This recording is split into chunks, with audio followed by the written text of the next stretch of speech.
చౌక్ లో Telangana assigned land owners welfare association దక్షిణాది joint action committee సంయుక్త ఆధ్వర్యంలో అసైన్డ్ భూముల హక్కులకై ధర్నా.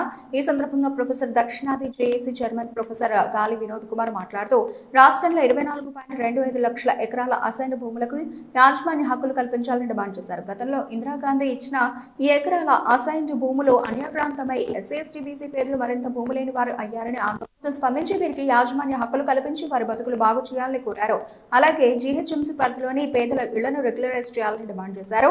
బెంగి రాముల అధ్యక్షతన కార్యక్రమానికి దక్షిణాది జేఏసీ చైర్మన్ గాలి వినోద్ కుమార్, మాజీ MLA Julakanti Rangareddy, justice Eshwaraiah, BJP senior నాయకులు సాంబశివరావు, జేబీ రాజు హాజరయ్యారు. ఈ కార్యక్రమంలో అసోసియేషన్ సంబంధించిన నెయిమ్స్ పోస్టర్లు ఉన్నాయి, గమనించి రాయగలరు. వాళ్ళకు క్రయ విక్రయాలు చేసుకోవడానికి అవకాశాలు కల్పిస్తామని చెప్పేసి చెప్పడం జరిగింది.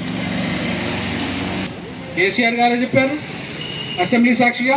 మరొక వైపు రైతు డిక్లరేషన్ పేరు మీద వరంగల్లో భారీ బహిరంగ సభలో రాహుల్ గాంధీ గారు చెప్పారు.